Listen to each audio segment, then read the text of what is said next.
നമസ്കാരം. പകൽ വാർത്ത ആരംഭിക്കുന്നു. ആദ്യം നോക്കാം പ്രധാന തലക്കെട്ട്.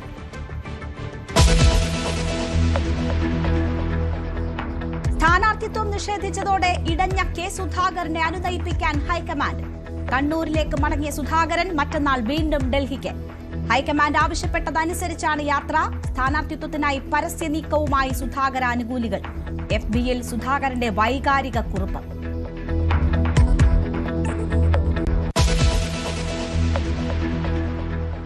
സുധാകരനോട് അനുനയത്തിൽ CPM. ഒരുമിച്ച് പോകണമെന്ന് സുധാകരനോട് MA ബേബി. പ്രകോപനം പാടില്ലെന്ന് നേതാക്കൾക്ക് നിർദ്ദേശം. ആലപ്പുഴയിൽ സുധാകരന്റെ വീടിന് പോലീസ് കാവൽ.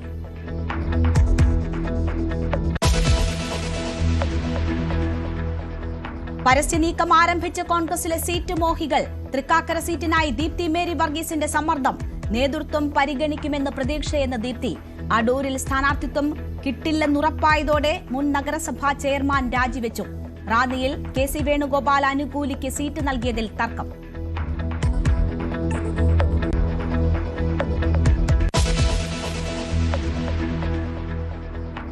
ആലുവയിൽ AM ആരിഫിനെ സ്ഥാനാർത്ഥിയാക്കാൻ CPM. ജില്ലാ സെക്രട്ടേറിയറ്റിന്റെ നിർദ്ദേശം സംസ്ഥാന നേതൃത്വം പരിശോധിക്കുന്നു. അങ്കമാലി സീറ്റ് ഏറ്റെടുക്കും. സാജു പോൾ മത്സരിക്കും. CPM സ്ഥാനാർത്ഥി പട്ടിക ഇന്ന് പുറത്തിറക്കും.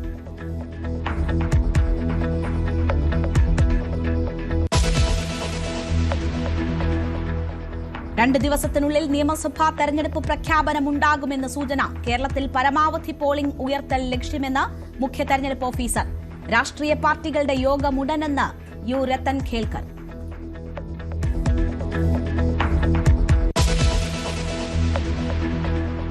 സംസ്ഥാനത്ത് പാചകവാതക ക്ഷാമം രൂക്ഷമാകുന്നു. ഹോട്ടലുകൾ അടയ്ക്കുന്നു. വിറകിന് വൻ ഡിമാൻഡ്. ആവശ്യത്തിന് സിലിണ്ടർ സ്റ്റോക്കുണ്ടെന്ന് സിവിൽ സപ്ലൈസ് വകുപ്പ് മന്ത്രി. ഇൻഡക്ഷൻ അടുപ്പുകൾ കിട്ടാനില്ല. സ്കൂളുകളിൽ ഉച്ചഭക്ഷണം പാകം ചെയ്യാൻ വിറകടുപ്പുകൾ ഉപയോഗിക്കണമെന്ന് വിദ്യാഭ്യാസ വകുപ്പ്. പാലയിൽ നിന്ന് ഗ്യാസ് സിലിണ്ടർ മോഷണം പോയി.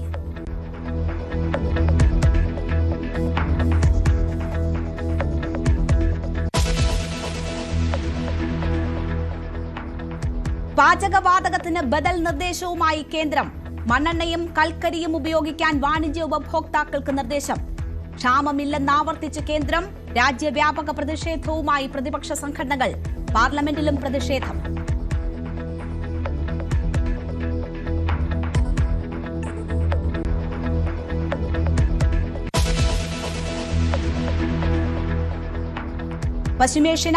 പശ്ചിമേഷ്യയിൽ ആക്രമണം കടുപ്പിച്ച് ഇറാൻ.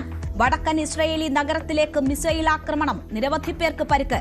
തുർക്കിയിലെ നാറ്റോ സൈനിക കേന്ദ്രത്തിന് നേരെ ആക്രമണം. ഹോർമുസ് കടലിട് കടഞ്ഞു തന്നെ. ക്രൂഡ് ഓയിൽ വില ഉയരുന്നത് അമേരിക്കയ്ക്ക് നേട്ടമെന്ന് ട്രംപ്.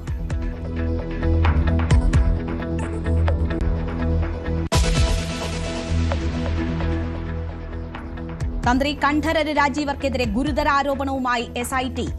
താന്ത്രിക വൃത്തിക്ക് ചേരാത്ത തെളിവുകൾ തന്ത്രിയുടെ ഫോണിൽ നിന്നും കണ്ടെത്തി. കർണാടകയിലെ പല ക്ഷേത്രങ്ങളിലും പൂജ ചെയ്യുന്നത് ഉണ്ണികൃഷ്ണൻ പോറ്റിയുടെ ബന്ധമുപയോഗിച്ച്. ഇരുവർക്കുമെതിരെ ശബ്ദ സന്ദേശങ്ങൾ തെളിവുണ്ടെന്ന് ഹൈക്കോടതിയിൽ SIT.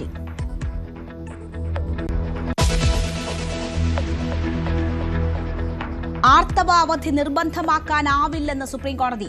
അവധി നിർബന്ധമാക്കുന്നത് സ്ത്രീകളുടെ തൊഴിലവസരങ്ങളെ ബാധിക്കും. പൊതുതാൽപര്യ ഹർജി സുപ്രീംകോടതി തള്ളി.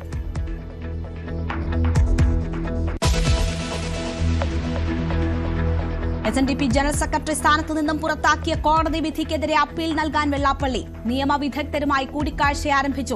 കോടതി വിധി സാങ്കേതിക കാര്യങ്ങൾ പരിഗണിച്ചെന്ന് വാദം.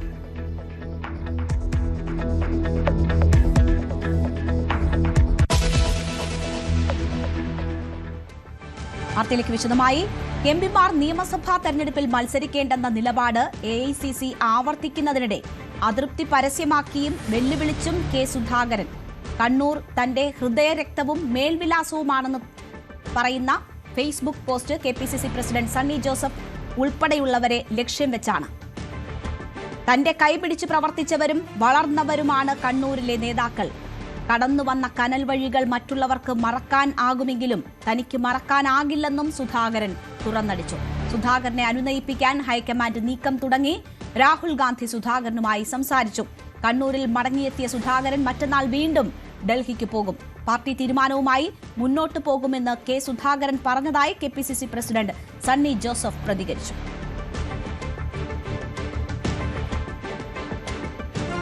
PG സജിത്തുണ്ട് വാർത്തയുടെ വിശദാംശങ്ങളുമായി. സജിത്ത്, കോൺഗ്രസ് നിർണായകമായ തെരഞ്ഞെടുപ്പിലേക്ക് ഒരുങ്ങുമ്പോൾ സ്ഥാനാർത്ഥി നിർണയത്തിൽ വലിയ ബുദ്ധിമുട്ടുകൾ സൃഷ്ടിക്കുന്ന സാഹചര്യമാണ് ഉടലെടുത്തിരിക്കുന്നതെന്ന് മനസ്സിലാകുന്നു. MPമാർ മത്സരിക്കേണ്ടതില്ലെന്ന പൊതു തീരുമാനം മാറ്റേണ്ടി വരുമോ സുധാകരന് വേണ്ടി? അതാണ് ഉയർത്തുന്ന വെല്ലുവിളി രേണുക. എന്തായാലും ഇതൊരു വലിയ പ്രതിസന്ധിയാണ്. പ്രത്യേകിച്ച് സുധാകരൻ ഉടക്കി നിൽക്കുന്നത് സുധാകരനെ അനുനയിപ്പിച്ച് മുന്നോട്ട് പോവാനാവൂ എന്നതാണ് സാഹചര്യം. അനുനയ നീക്കത്തിന്റെ ഭാഗമായി കോൺഗ്രസ് ഹൈക്കമാൻഡ് നേരിട്ട് ഇടപെടുകയാണ്. രാഹുൽ ഗാന്ധി സുധാകരനെ വിളിച്ചു. ഒടുവിൽ 15-ാം തീയതി ഡൽഹിക്ക് മടങ്ങിപ്പോവാനാണ് സുധാകരന്റെ തീരുമാനം. കഴിഞ്ഞ ദിവസങ്ങളിലായി ഡൽഹിയിലുണ്ടായിരുന്ന സുധാകരൻ ഡൽഹിയിലെ ഈ ചർച്ചകളിൽ MPമാർക്ക് ഇളവുണ്ടാവില്ല എന്ന ധാരണ വന്നതോടുകൂടി തന്റെ നിലപാടിൽ കടുത്ത പ്രതിഷേധം അറിയിച്ചുകൊണ്ട് സുധാകരൻ നാട്ടിലേക്ക് മടങ്ങുകയായിരുന്നു. പാർലമെന്റ് സമ്മേളനത്തിൽ പോലും പങ്കെടുക്കുന്നില്ല എന്നതായിരുന്നു സുധാകരന്റെ നിലപാട്. സുധാകരൻ നാട്ടിൽ തിരികെ വന്നതോടെ സുധാകരൻ അനുകൂലികൾ അതിശക്തമായ നീക്കങ്ങൾ ആരംഭിച്ചിട്ടുണ്ട്. കണ്ണൂർ കേന്ദ്രീകരിച്ചുകൊണ്ട് വലിയ നീക്കങ്ങളാണ്. യുവ നേതാക്കളൊക്കെ സുധാകരന്റെ വീട്ടിൽ ഒത്തുകൂടി സുധാകരന് വേണ്ടി ശക്തമായ വാദങ്ങൾ ഉന്നയിക്കുകയാണ്. കണ്ണൂരിന്റെ നഗരമേഖലകളിൽ DCC ഓഫീസിന് മുന്നിലടക്കം സുധാകരന് വേണ്ടിയുള്ള പോസ്റ്റർ പ്രത്യക്ഷപ്പെട്ടു കഴിഞ്ഞു. ഈ തരത്തിലുള്ള കടുത്ത നീക്കങ്ങളാണ്. എന്തായാലും സുധാകരനെ എങ്ങനെ അനുനയിപ്പിക്കുമെന്ന കുഴയ്ക്കുന്ന ഒരു വിഷയമാണ് കോൺഗ്രസിന് മുന്നിലുള്ളത്. സുധാകരന്റെ മാത്രമായി ഇളവ് അനുവദിച്ചാൽ അത് മറ്റ് MPമാരുടെ സമ്മർദ്ദം കൂടി ഉണ്ടാവും. അങ്ങനെയെങ്കിൽ അതുണ്ടാക്കുന്ന പ്രതിസന്ധി എന്താണ്? ഇതാണ് അവരെ കുഴയ്ക്കുന്ന വിഷയം. സുധാകരന്റെ വാദം ഇങ്ങനെയാണ്: തന്നെ KPCC അധ്യക്ഷ സ്ഥാനത്ത് നിന്നും മാറ്റുമ്പോൾ ഉണ്ടായിരുന്ന ഒരു സൊല്യൂഷൻ ഇതായിരുന്നു. നിയമസഭാ തെരഞ്ഞെടുപ്പിൽ മത്സരിപ്പിക്കുമെന്ന ഉറപ്പുണ്ടായിരുന്നു. അത് പാലിക്കപ്പെടണമെന്നതാണ് സുധാകരന്റെ വാദം. എന്തായാലും സുധാകരനെ അനുനയിപ്പിക്കുക ഒരു വലിയ കുഴയ്ക്കുന്ന വിഷയമാണ്. രാഹുൽ ഗാന്ധി ഇടപെട്ടതോടുകൂടി സുധാകരൻ അനുനയപ്പെടുമോ, മയപ്പെട്ട് പാർട്ടി തീരുമാനത്തിനൊപ്പം നിൽക്കുമോ എന്നാണ് കണ്ടറിയേണ്ടത്. ഇതിന് പുറമെ സംസ്ഥാനത്തിന്റെ മറ്റു പല ഭാഗങ്ങളിലും വിമത നീക്കം കോൺഗ്രസിൽ ഉണ്ടാവുന്നുണ്ട്. ഡൽഹി ചർച്ചകളെ ആകെ തന്നെ ബാധിക്കുന്ന രീതിയിലാണ് കോൺഗ്രസിലെ ചർച്ചകൾ മുന്നോട്ട് പോകുന്നത്. സജിത്ത്, കോൺഗ്രസിനെ സംബന്ധിച്ച് മറ്റ് ചർച്ചകൾ മാറ്റിവെച്ച് തെരഞ്ഞെടുപ്പിൽ ഒറ്റ ടീം UDF എന്ന പ്രതീതി സൃഷ്ടിച്ച് മുന്നോട്ട് പോവുക എന്നതാണ് പല ഘട്ടങ്ങളിലും അവർ എത്തിയിട്ടുള്ള ധാരണ. അതിനെ തകിടം മറിക്കുന്ന രീതിയിൽ ഈ വിവാദങ്ങൾ സീറ്റ് വിഭജനവുമായി ബന്ധപ്പെട്ടും ഒപ്പം തന്നെ സീറ്റ് അനുവദിക്കുന്നതുമായി ബന്ധപ്പെട്ടുമുള്ള വിവാദങ്ങൾ എത്തിച്ചേരുന്ന സാഹചര്യങ്ങൾ ഉണ്ടാകുമോ?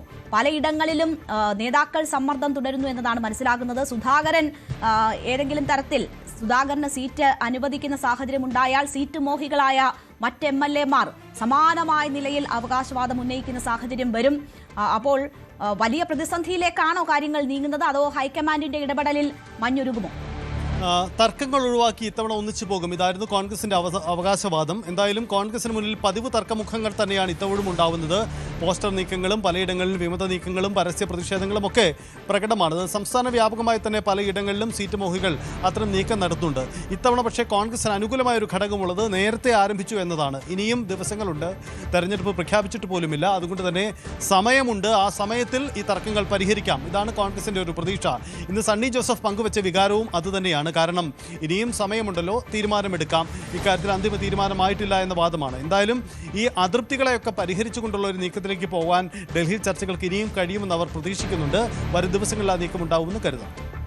ശരി, TG സജിത്താണ് വിവരങ്ങൾ നൽകിയത്. സുധാകരനെ അനുനയിപ്പിക്കുകയോ കൂടുതൽ പ്രതിസന്ധിയിലേക്ക് കാര്യങ്ങൾ നീങ്ങുമോ, അത് കാത്തിരുന്ന് തന്നെ കാണണം. കണ്ണൂരിൽ കെ സുധാകരന് വേണ്ടി പോസ്റ്ററുകൾ പ്രത്യക്ഷപ്പെട്ടു. DCC ഓഫീസ് പരിസരത്താണ് വ്യാപകമായി പോസ്റ്റർ പതിച്ചത്. സുധാകരനെ ഒതുക്കാൻ ശ്രമിച്ചാൽ പ്രത്യാഘാതമുണ്ടാകും എന്നതാണ് പോസ്റ്ററിലെ വാചകം. കെ സുധാകരൻ കോൺഗ്രസുകാരുടെ വികാരമെന്നും പോസ്റ്ററിൽ പറയുന്നു. പത്തനംതിട്ട കോൺഗ്രസിലും പൊട്ടിത്തെറി. DCC general secretary Babu Divakaran രാജിവെച്ചു. അടൂരിലെ സ്ഥാനാർത്ഥി നിർണയത്തിലെ തർക്കങ്ങളെ തുടർന്നാണ് രാജിയുണ്ടായിരിക്കുന്നത്. അടൂരിൽ CV ശാന്തകുമാറിനെ പരിഗണിക്കുന്നതിലാണ് പ്രതിഷേധം. ആലുവയിൽ AM ആരിഫിനെയും അങ്കമാലി സീറ്റ് ഏറ്റെടുത്ത് സാജു പോളിനെയും കളത്തിലിറക്കാൻ CPM നീക്കം. തൃക്കാക്കരയിലും പാലക്കാടും LDFന് അപ്രതീക്ഷിത സ്ഥാനാർത്ഥി വന്നേക്കും. ജില്ലാ സെക്രട്ടേറിയറ്റുകളുടെ നിർദ്ദേശം സംസ്ഥാന സെക്രട്ടേറിയറ്റ് പരിഗണിക്കും. സംസ്ഥാന സെക്രട്ടേറിയറ്റ് യോഗം തുടരുകയാണ്. VV അരുൺ വാർത്തയുടെ വിശദാംശങ്ങളുമായി ചേരുന്നു. അരുൺ, നിർണായക സെക്രട്ടേറിയറ്റാണ് നടക്കുന്നത്. സ്ഥാനാർത്ഥി നിർണയത്തിൽ അന്തിമ തീരുമാനം ഉണ്ടാകുമെന്നതാണ് പ്രതീക്ഷിക്കപ്പെടുന്നത്. അത് ഇന്ന് തന്നെ പ്രഖ്യാപിക്കാനുള്ള സാധ്യതകൾ എത്രമാത്രം?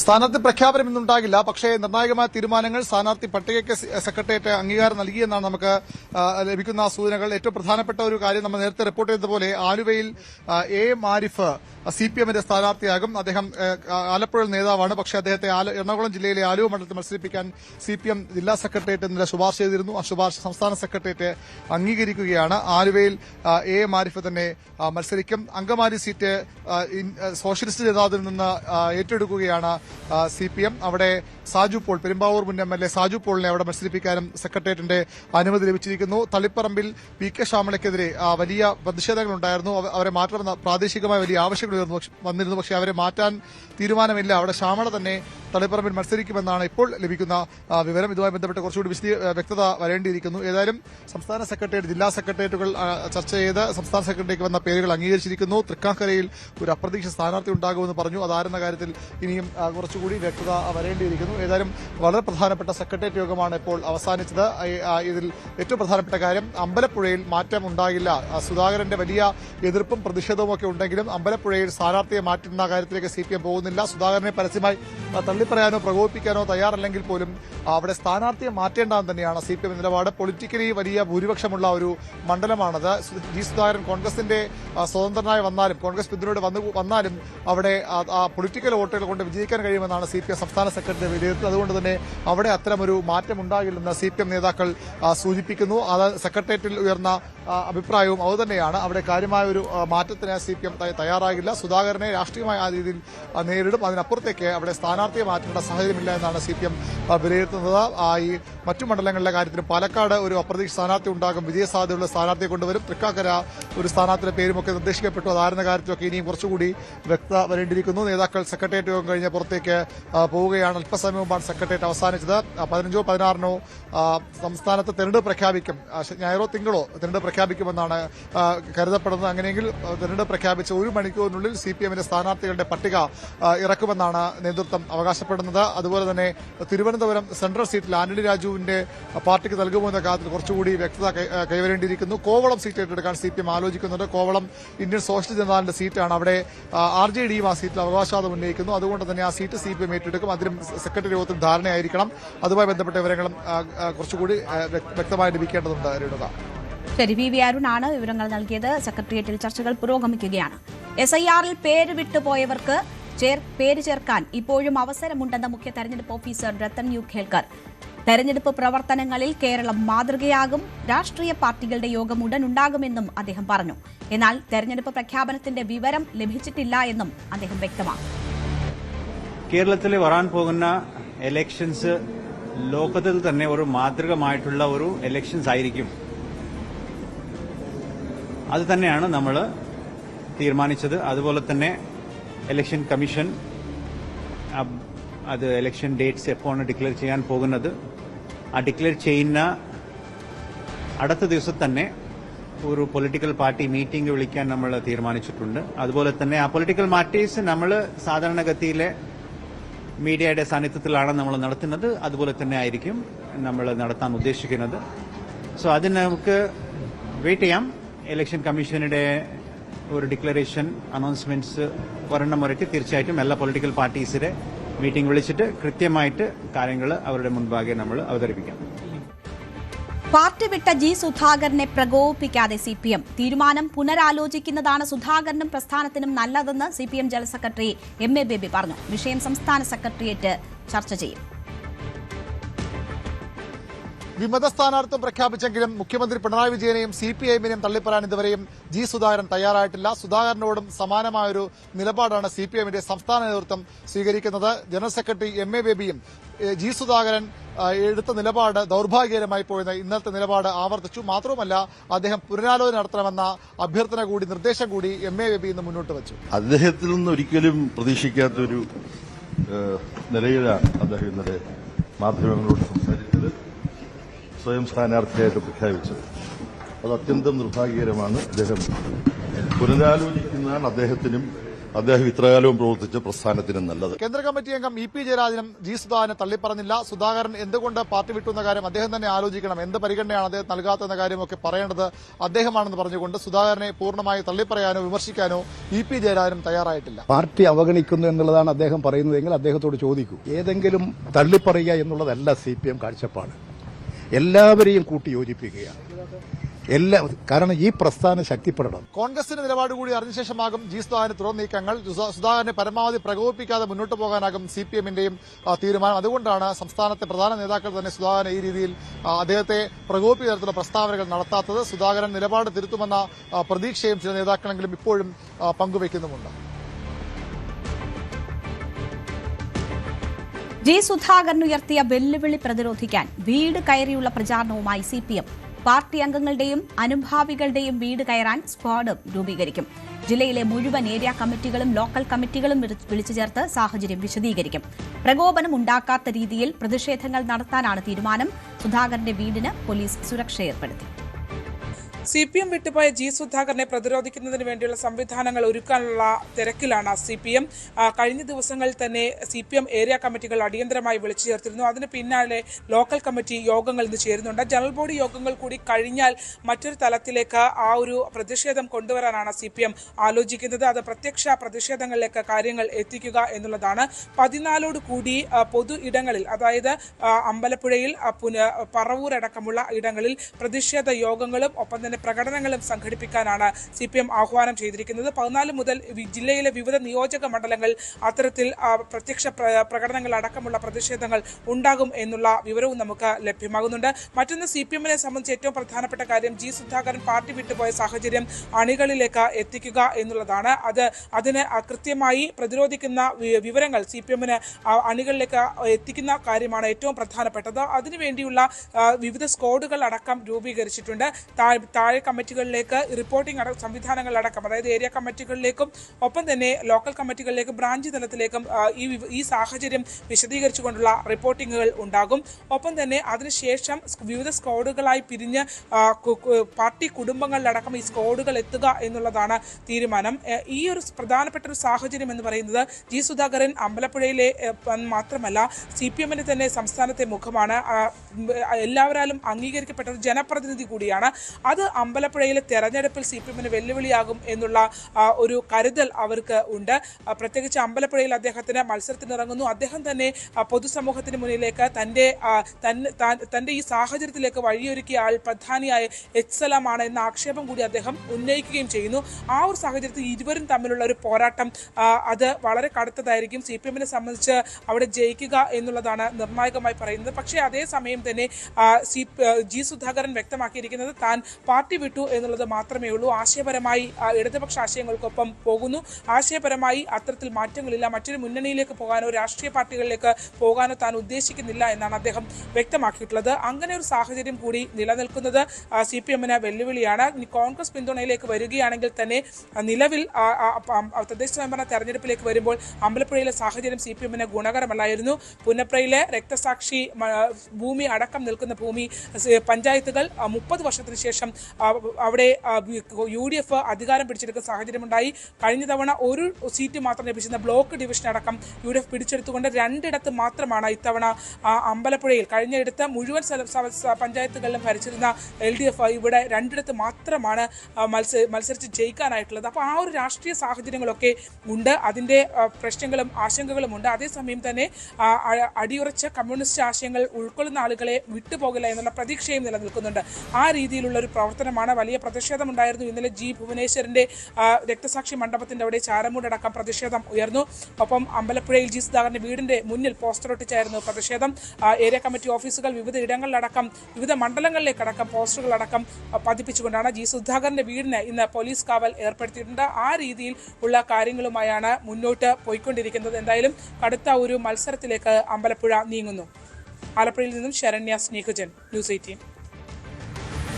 ശബരിമല കൊള്ളക്കേസിലെ പ്രതിയായ തിരുവിതാംകൂർ ദേവസ്വം ബോർഡ് മുൻ പ്രസിഡന്റ് എ പത്മകുമാറിനെ CPM പുറത്താക്കിയേക്കും. നിർണായക ജില്ലാ സെക്രട്ടേറിയറ്റ് തിങ്കളാഴ്ച ചേരും. തെറ്റ് ചെയ്തിട്ടില്ല എന്നാണ് പത്മകുമാർ പാർട്ടിക്ക് നൽകിയ വിശദീകരണം. ശബരിമല സ്വർണ്ണക്കൊള്ളക്കേസിൽ ജാമ്യത്തിൽ കഴിയുന്ന പത്മകുമാറിന് കഴിഞ്ഞ ദിവസമാണ് CPM-ന്റെ ജില്ലാ കമ്മിറ്റി പ്രത്യേക നോട്ടീസ് നൽകിയത്. കാരണം കാണിക്കൽ വിശദീകരണം നൽകാൻ വേണ്ടിയുള്ള ഒരു നോട്ടീസ് നൽകിയത്. എന്തായാലും ആ കത്ത് തപാൽ മുഖേനയാണ് പത്മകുമാർ ലഭിച്ചത്. അതിന് ഒരു വിശദീകരണമാണ് ഇപ്പോൾ പത്മകുമാർ പ്രത്യേക ദൂതൻ മുഖേന ജില്ലാ കമ്മിറ്റിക്ക് സമർപ്പിച്ചിട്ടുള്ളത്. അതിൽ പ്രധാനമായും താൻ ഇക്കാര്യത്തിൽ നിരപരാധിയാണ്, ഒരു തെളിവുകളും ഇത് സംബന്ധിച്ച് SIT കണ്ടെടുക്കാൻ കഴിഞ്ഞിട്ടില്ല. വീട്ടിൽ നടത്തിയ പരിശോധനയിലും ഇത്തരം തെളിവുകളൊന്നും SITക്ക് ലഭിച്ചിട്ടില്ല. ഒപ്പം ഈ കേസിലെ ഒന്നാം പ്രതിയായ ഉണ്ണികൃഷ്ണൻ പോറ്റിയുമായി ഉള്ള ചിത്രങ്ങളോ ഫോട്ടോകളോ ഒന്നും തന്നെ ഇവർക്ക് കണ്ടെടുക്കാൻ കഴിഞ്ഞിട്ടില്ല. അതുകൊണ്ട് തന്നെ പാർട്ടിയെ പ്രതിസന്ധിയിലാക്കുന്ന ഒരു നടപടിയും തൻ്റെ ഭാഗത്തു നിന്നുണ്ടായിട്ടില്ല എന്നുള്ള കാര്യങ്ങളാണ് ഈ കത്തിൽ സൂചിപ്പിച്ചിട്ടിരിക്കുന്നതെന്നാണ് നമുക്ക് മനസ്സിലാക്കാൻ കഴിയുന്നത്. എന്തായാലും ഈ 16-ാം തീയതിയാണ് ജില്ലാ സെക്രട്ടേറിയറ്റ് കൂടുക.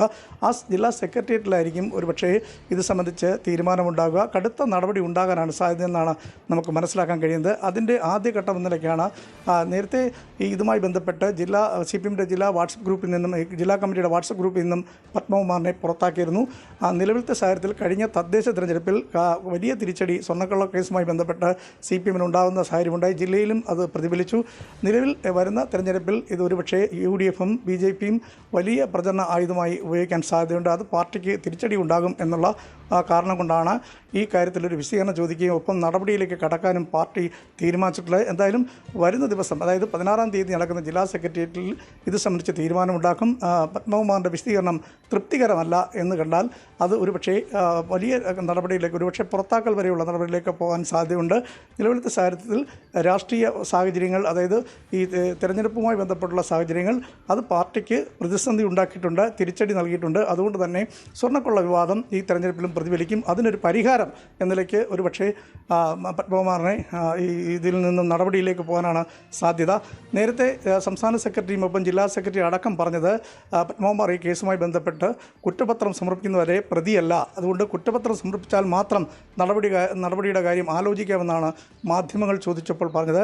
എന്തായാലും അതിനു മുമ്പ് തന്നെ ഒരുപക്ഷേ ഈ തെരഞ്ഞെടുപ്പുമായി ബന്ധപ്പെട്ട് ആ നടപടിയിലേക്ക് കടക്കാൻ സാധ്യതയുണ്ടെന്നാണ് അറിയുന്നത്. എന്തായാലും കത്ത് നൽകിയിട്ടുണ്ട്. ആ കത്തിന് കൃത്യമായൊരു വിശദീകരണം പത്മകുമാർ പ്രത്യേക ദൂതൻ മുഖേന ഇപ്പോൾ ജില്ലാ കമ്മിറ്റിക്ക് നൽകിയിട്ടുണ്ട്.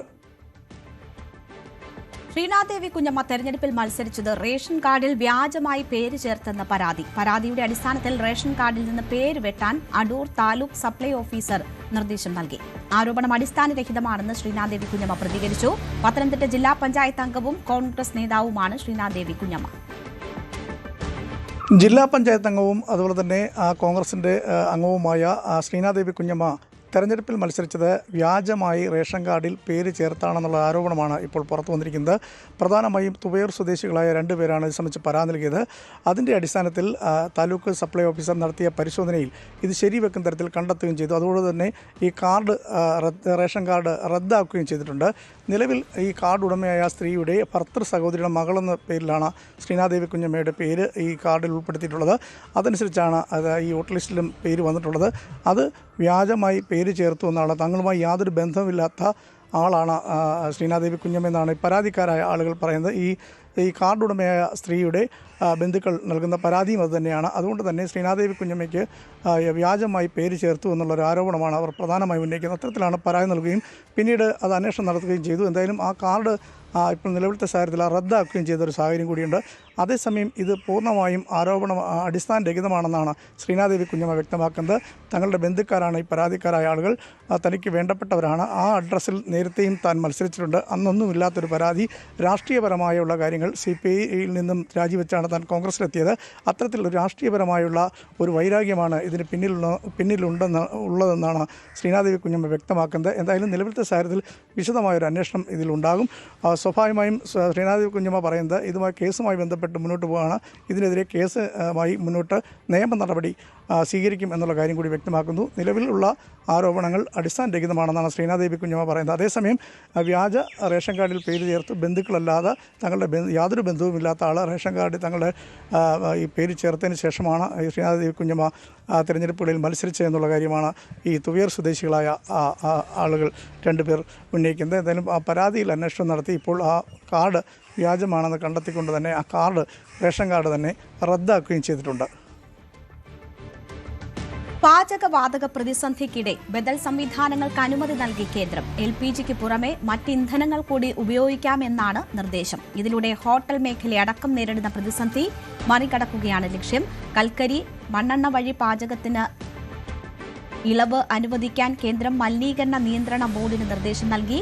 ഗാർഹിക സിലിണ്ടറുകൾക്ക് പ്രതിസന്ധിയില്ലെന്ന് കേന്ദ്രം ആവർത്തിക്കുകയാണ്. ആഭ്യന്തര ഉൽപാദനം 28% വർദ്ധിപ്പിച്ചു. എന്നാൽ ഗ്രാമപ്രദേശങ്ങളിൽ സിലിണ്ടർ ബുക്കിംഗിനുള്ള ഇടവേള 45 ദിവസമായും നഗരപ്രദേശങ്ങളിൽ 25 ദിവസമായും വർദ്ധിപ്പിച്ചു. വിഷയം പാർലമെന്റിലും പ്രതിപക്ഷം ഉന്നയിച്ചു. ബഹളത്തെ തുടർന്ന് ലോക്സഭ 2 മണിവരെ നിർത്തിവച്ചു. പാചകവാതക പ്രതിസന്ധി രൂക്ഷമായതോടെ വിറകടുപ്പുകൾക്കും ഇപ്പോൾ വലിയ ഡിമാൻഡാണ്. പിടിച്ചു നിൽക്കാനായി ബദൽ മാർഗങ്ങളിലേക്ക് തിരിഞ്ഞ ഹോട്ടലുകളാണ് ആവശ്യക്കാരിൽ അധികവും. വാണിജ്യ ആവശ്യങ്ങൾക്കുള്ള വലിയ വിറകടുപ്പുകൾക്ക് ബുക്ക് ചെയ്താൽ 2 മാസം വരെയാണ് കാത്തിരിപ്പ് കാലയളവ്. പാചകവാതക പ്രതിസന്ധി വലിയ രീതിയിൽ ഉണ്ടായിരിക്കുന്നത് ഹോട്ടൽ മേഖലയിലാണ്. അതുകൊണ്ട് അതിനൊരു ബദൽ മാർഗങ്ങൾ എന്ന രീതിയിൽ പലരും പല ആശയങ്ങളിലേക്ക് കടന്നിരിക്കുന്നു. നമ്മളുള്ളത് വിറക് ഉപയോഗിച്ചുകൊണ്ട് നല്ല രീതിയിൽ അത് ഹോട്ടൽ മേഖലയിലെ ഒരു പാചക രംഗത്ത് അവിടെ ഉപയോഗം സൃഷ്ടിക്കുന്ന ചില അടുപ്പുകളുണ്ട്. അത്തരം കേന്ദ്രങ്ങളിൽ വലിയ തിരക്ക് ഇപ്പോൾ അനുഭവപ്പെടുന്നു എന്നതാണ്. ഇത് കൊച്ചിയിലെ അങ്ങനെയുള്ള ഒരു ഏജൻസിയാണ്. തിരുവള്ളൂർ വുഡ് സ്റ്റൗ എന്ന് പറയുന്ന ആ ഒരു ഏജൻസിയാണ്. ഇതിൽ പ്രകാരം ഇതിൽ പല രീതിയിലുള്ള പല മോഡലുകൾ ഇവിടെയുണ്ട്. ഈ രീതിയിൽ ദോശ തവ മോഡലുകൾ അങ്ങനെ ഹോട്ടലുകളിലേക്ക് സൃഷ്ടിക്കുന്ന പല ഉപയോഗം കാണിക്കുന്ന പല മോഡലുകളാണ്. 42,000 മുതൽ 1,00,000-ലധികം രൂപ വില വരുന്ന പല രീതിയിലുള്ള മോഡലുകൾ. ഇതൊക്കെ വലിയ രീതിയിലേക്ക് ഉപയോഗം ചെയ്യുന്ന മോഡലുകളാണ്. അപ്പോൾ അത്തരം മോഡലുകളിൽ അന്വേഷിച്ചുകൊണ്ട് ആളുകൾ പല സ്ഥലങ്ങളിലായിട്ട് ഇവിടെ എത്തിക്കൊണ്ടിരിക്കുകയാണ്. അത്തരം ഒരു കടകളിലാണ് നമ്മളുള്ളത്. നിങ്ങൾ ഹോട്ടൽ നടത്തുകയാണ്. എന്താണ് നമ്മൾ ചിപ്സ് ഷോപ്പാണ്. ചിപ്സ് പാചകവാതം കിട്ടാത്തതുകൊണ്ടുള്ള ബുദ്ധിമുട്ട്. അതെ ഉണ്ട്. എന്താണ് ഈ സ്ഥലങ്ങളുടെ ഒരു സാധ്യത? ഇത് കിട്ടുകയാണെങ്കിൽ നമുക്ക് ബെറ്റർ ആയിരുന്നു. പക്ഷെ ഇത് 2 മാസത്തേക്ക് ബുക്കിംഗ് ആണ്. ബുക്കിംഗ് കൂടുതലാണ്. ഇപ്പൊ ഓൾറെഡി ഉള്ള സ്റ്റോക്ക് എല്ലാം ഔട്ടായെന്ന് ഇവർ പറയുന്നത്. ഇനി 2 മാസം കഴിഞ്ഞു കഴിഞ്ഞാൽ കിട്ടുള്ളൂ. 2 മാസത്തിന് ശേഷം കിട്ടുള്ളൂ. 2 മാസം. അതെ, 2 മാസത്തേക്കുള്ള ബുക്കിംഗ് ഇപ്പൊ കംപ്ലീറ്റ് ഫുൾ ആണെന്ന് പറയുന്നത്. അതിനുശേഷം പക്ഷെ നമ്മളെ ഇപ്പോഴുള്ള ഈ പ്രതിസന്ധി തരണം ചെയ്യാൻ പറ്റില്ല. ഇല്ല. ഇപ്പത്തെ ഗ്യാസിന്റെ ഈ ഇഷ്യൂസ് ക്ലിയർ ചെയ്യാൻ വേണ്ടിയിട്ടാണ് വന്നത്. പക്ഷേ അത് നടപടിയാവില്ല. അതെ, വിറകാണ്. വിറക് കണ്ടെത്താം. പക്ഷേ ഇതുപോലത്തെ അടുപ്പിന് ഇനിയും കാത്തിരിക്കണം തീർച്ചയായും. പിന്നെ ഇവരുടെ അടുത്ത് തന്നെയും 2 മാസത്തിന് മേലെ കാത്തിരിക്കണം. ഏതായാലും ഇത് ബുക്കിംഗ് എടുത്താൽ പോലും 2 മാസം കൊണ്ട് മാത്രം കിട്ടുന്ന ഒരു അവസ്ഥയാണെന്നാണ് പറയുന്നത്. അതിപ്പോൾ പെട്ടെന്ന് കൊടുക്കാനുണ്ടാവില്ല. പെട്ടെന്ന് കൊടുക്കാൻ അടുപ്പൊന്നും ഇല്ല നിലവിൽ. കാരണം ഏകദേശം ഒരു 1.5 മാസത്തേക്കുള്ള ബുക്കിംഗ് ഓൾറെഡി ആയിട്ടുണ്ട്. അത്രയും പേര് വെയിറ്റിംഗിലാണ്. നമുക്ക് പ്രൊഡക്ഷൻ ചെയ്ത് വെച്ചതെല്ലാം ഇപ്പോൾ തീർന്നു. പുതിയ പ്രൊഡക്ഷൻ സ്റ്റാർട്ട് ചെയ്തിട്ടുണ്ട്. നമുക്ക് പരമാവധി നമ്മൾ ട്രൈ ചെയ്യുന്നുണ്ട്. എല്ലാം കൊടുക്കാൻ പറ്റുന്ന സമയത്തിനുള്ളിൽ നമ്മളെല്ലാം കൊടുക്കും. അതായത് എല്ലാവരും വെയിറ്റ് ചെയ്യുക, അല്ലാതെ വേറെ ഒന്നും നമുക്ക് സാഹചര്യത്തിലാണോ പെട്ടെന്ന് ആവശ്യക്കാർ? ഒരു സാഹചര്യത്തിൽ തന്നെയാണ് ഏറ്റവും പെട്ടെന്ന് ആവശ്യം വന്നത്. മാത്രമാണോ അതോ പുറത്തുനിന്ന് എവിടെന്നെങ്കിലും? ഇപ്പോ കേരളത്തിൽ മാത്രം 14 ജില്ലകളിലായിട്ട് നമുക്ക് 1.5 മാസത്തേക്ക് ഓർഡേഴ്സ് ഉണ്ട്. നമുക്ക് കർണാടക, ആന്ധ്ര, തെലങ്കാന, തമിഴ്നാട് എല്ലാ സ്റ്റേറ്റിലും നമുക്ക് ബ്രാഞ്ച് ഉള്ളതാണ്. ഹോട്ടൽ കാറ്ററിംഗ് ആണ് ഏറ്റവും കൂടുതൽ വരുന്നത്. എല്ലാവരും പെട്ടെന്ന് കൊടുക്കാൻ കഴിയാത്ത അവസ്ഥയാണ് ഇപ്പോൾ നിലവിലുള്ളത്. പറയുന്നത് വലിയ രീതിയിലൊരു ബുക്കിങ്ങും ആവശ്യങ്ങളും എല്ലാം തന്നെ വന്നിട്ടുണ്ട്. എവിടെന്നാ നിങ്ങള്? ഞങ്ങൾ ഇവിടെ അടുത്ത് തന്നെയാണ്. എളമക്കരയാണ്. ഹോട്ടലാണ്. ഇപ്പൊ ഷോർട്ടേജ് ഉണ്ട്. പിന്നെ കിട്ടാനില്ല. അതുകൊണ്ട് ഞങ്ങൾ കഴിഞ്ഞ ആഴ്ച എടുക്കാൻ വേണ്ടി വന്നിരുന്നായിരുന്നു. അപ്പോഴേക്കും ഇവിടെ ബുക്കിംഗ് ആയതുകൊണ്ട് കിട്ടിയില്ല. ഇനിയിപ്പോ താമസം ഉണ്ടെന്നാ പറയണ. 2 ആഴ്ചയെങ്കിലും താമസം ഉണ്ടാവും. അതെ. ഞങ്ങള് കാറ്ററിംഗ് വർക്കാണ്. പറവൂരാണ്. ഞാൻ നേരത്തെ നോക്കിയതാണ്. പിന്നെ സമയം കിട്ടിയിട്ടില്ല. ഇപ്പൊ കിട്ടി കഴിഞ്ഞപ്പോ പിന്നെ ഇപ്പൊ ഒരു 2 മാസം ടൈം കിട്ടുന്ന പറഞ്ഞു. ഓർഡർ എല്ലാം ബുക്കിംഗ് ആണ് ഓൾറെഡി. പ്രതീക്ഷിച്ചില്ല. ഞങ്ങൾക്ക് പിന്നെ കുഴപ്പമില്ല. വേറെ വറകട ഉണ്ട്. എന്നാലും ബാക്കിയുള്ള ചെറിയ ഇതാണ് പ്രശ്നം. ചെറിയ അടുപ്പുകൾ കിട്ടാനില്ലായിരുന്നു. ഓർഡറൊക്കെ ക്യാൻസൽ ചെയ്യേണ്ടി വരുന്നുണ്ടോ? ഇല്ല. മനസ്സിലാവും. അഡ്ജസ്റ്റ് ചെയ്ത് എങ്ങനെയാണ്. അപ്പൊ പുകയിലടുപ്പുണ്ട് ഞങ്ങൾക്ക് ഉണ്ട്. അപ്പൊ അതിൽ അത് അഡ്ജസ്റ്റ് ചെയ്തു. പെട്ടെന്നൊന്നും മേടിച്ചിട്ട് പോകാൻ പറ്റുമോ? ഇല്ല. ഞങ്ങൾ 2 ഓൾറെഡി ബുക്ക് ചെയ്ത് വെച്ചിട്ടുണ്ട്. അപ്പൊ അത് കഴിഞ്ഞ് ബാലൻസ് കിട്ടണം.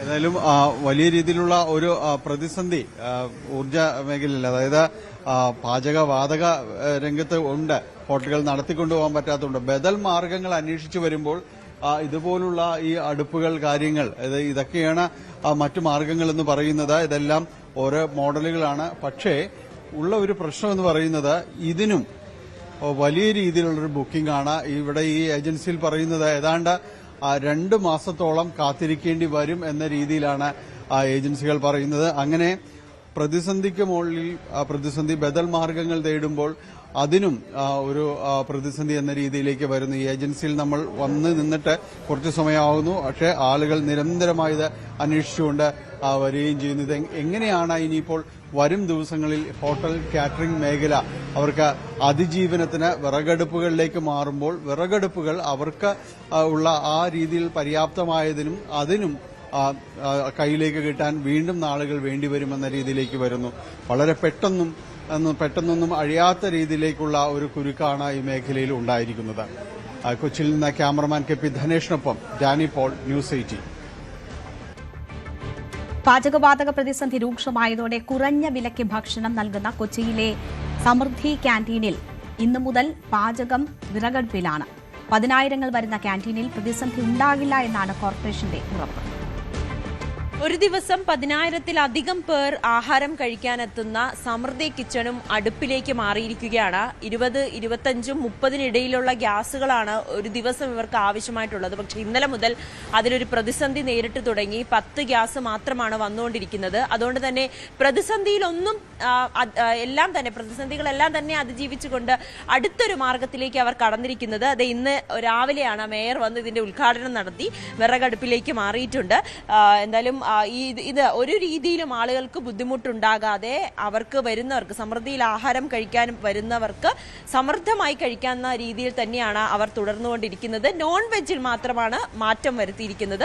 അത് ചില എണ്ണം അല്ലെങ്കിൽ ചില നോൺ വെജുകളുടെ അളവ് കുറച്ചിരിക്കുന്ന ഒരു സാഹചര്യം മാത്രമാണ്. എങ്കിൽ പോലും കൃത്യമായി എല്ലാവർക്കും ആഹാരം എത്തിക്കാൻ കഴിയും എന്നൊരു ആത്മവിശ്വാസത്തിലാണ് സമൃദ്ധിയിലെ നമ്മുടെ ചേച്ചിമാരുള്ളത്. ചേച്ചി, ആദ്യത്തെ എന്തായാലും രാവിലെ തന്നെ ഉദ്ഘാടനം പായസം വെച്ചുകൊണ്ട് ഉദ്ഘാടനം കഴിഞ്ഞു.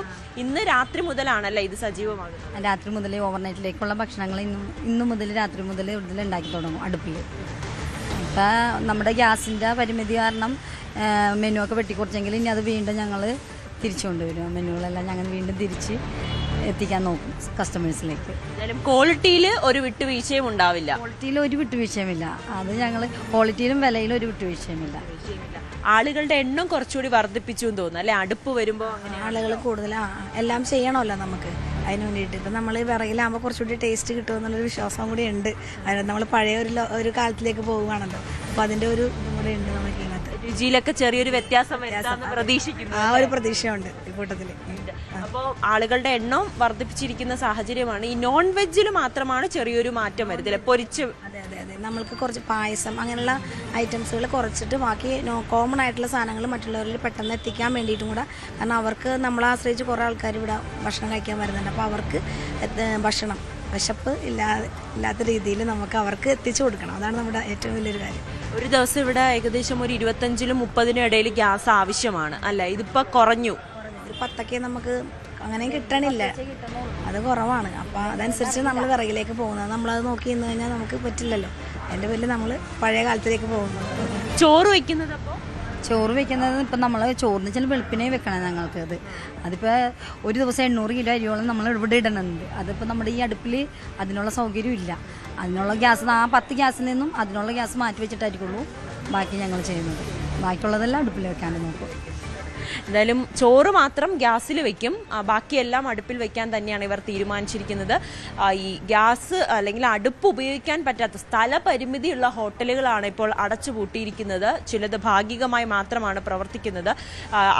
ഈ ഗ്യാസ് കുറച്ച് ഉപയോഗിച്ച് ഉണ്ടാക്കാൻ പറ്റുന്ന രീതിയിലേക്ക് അല്ലെങ്കിൽ ഈ ഉണ്ടാക്കുന്ന ആഹാര സാധനങ്ങളുടെ എണ്ണം കുറച്ചിരിക്കുകയാണ് പല ഹോട്ടലുകളിലും. വരും ദിവസങ്ങളിലും ഈ പ്രതിസന്ധി രൂക്ഷമാകുമെന്നാണ് അറിയാൻ സാധിക്കുന്നത്. എന്തായാലും കൊച്ചി നഗരത്തിൽ പല ഹോട്ടലുകളും അടച്ചു പൂട്ടിയിരിക്കുകയാണ്. പലരും വലിയ പ്രതിസന്ധിയിലാണ്. ജോലിക്കാരെയൊക്കെ താൽക്കാലികമായി പറഞ്ഞു വിടുന്ന ഒരു സാഹചര്യമാണ് കൊച്ചിയിലെ പല ഹോട്ടലുകളിലും ഉണ്ടായത്. പക്ഷേ സമൃദ്ധിയെ സംബന്ധിച്ച് ഈ ഹോട്ടലുകൾ അടച്ചുപൂട്ടുമ്പോൾ ഏറ്റവും കൂടുതൽ ആളുകൾ പിന്നീട് ആശ്രയിക്കുന്നത് ഈ സമൃദ്ധിയിലേക്കായിരിക്കും. എന്നാലും സമൃദ്ധി താൽക്കാലികമായി തന്നെ വിറകടുപ്പിലേക്ക് മാറ്റിയിട്ടുണ്ട്. അതിനു വേണ്ടിയിട്ടുള്ള ഈ പാചകപ്പുര തന്നെ തയ്യാറാക്കിയിട്ടുണ്ട്. രാവിലെ നമ്മളിവിടെ സംസാരിക്കുമ്പോൾ ഇവിടെ ചേച്ചിമാരൊക്കെ പറയുന്നത് നിങ്ങളൊരു കല്യാണ വീട്ടിന്റെ പാചകപ്പുരയിൽ എങ്ങനെയാണോ ആ രീതിയിലുള്ള സന്തോഷത്തോടുകൂടിയും ഒരുമയോടുകൂടിയും ഒക്കെയാണ് അവർ ഈ പാചകം ചെയ്യാൻ ആരംഭിച്ചിരിക്കുന്നത്. എന്തായാലും തൽക്കാലം സമൃദ്ധിയെയും ഈ ഒരു പാചകവാതക പ്രതിസന്ധി ബാധിച്ചിട്ടില്ല എന്നുള്ളതാണ് യാഥാർത്ഥ്യം.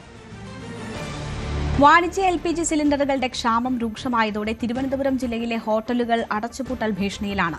വിറകടുപ്പിലേക്ക് മാറുന്നതിൽ പ്രായോഗിക തടസ്സമുള്ളതിനാൽ നഗരപ്രദേശങ്ങളിലെ ഹോട്ടലുകളുടെ പ്രവർത്തനം അവതാളത്തിലായി. ഹോട്ടൽ മേഖലയാണ് പ്രധാനമായും ബാധിച്ചത്. അതിൽ കൂടുതൽ നമ്മൾ വിശദീകരിക്കുന്നതിനപ്പുറത്തേക്ക് 40 വർഷത്തോളമായി ഹോട്ടൽ മേഖലയിൽ ജോലി ചെയ്യുന്ന ഹോട്ടൽ ഉടമ തന്നെ നമ്മോട് പ്രതികരിക്കും. എന്താണ് ഇപ്പോഴത്തെ അവസ്ഥ? ഇപ്പോഴത്തെ അവസ്ഥ ആറ്റുകാല് പൊങ്കാലാന്ന് 2 സിലിണ്ടർ കിട്ടി. അതിനെ കുറച്ച് വെച്ചിട്ട് കാപ്പി മാത്രം ഉണ്ടാക്കി, സാമ്പാറും കുമ്മന്തി മാത്രം റെഡിയാക്കി, ഇഡലി റെഡിമെയ്ഡായിട്ടുള്ള മാത്രമേ റെഡിയാക്കുന്നുണ്ട്.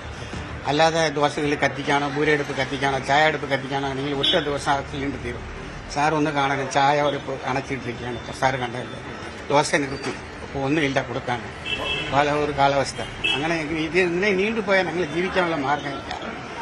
ഇത് ഉപയോഗിച്ചാണ് എൻ്റെ 2 മക്കളുണ്ട്, ഭാര്യയുണ്ട്. ഞാനും എൻ്റെ ഭാര്യയാണ് അവിടെ ജോലിക്കാരെ ആരില്ല, എല്ലാം പറഞ്ഞ് ഇങ്ങനെ കഷ്ടപ്പെട്ട് നമ്മൾ എങ്ങനെയാ ഇത് നീണ്ടുപോവോ എങ്ങനെയാണെന്ന്.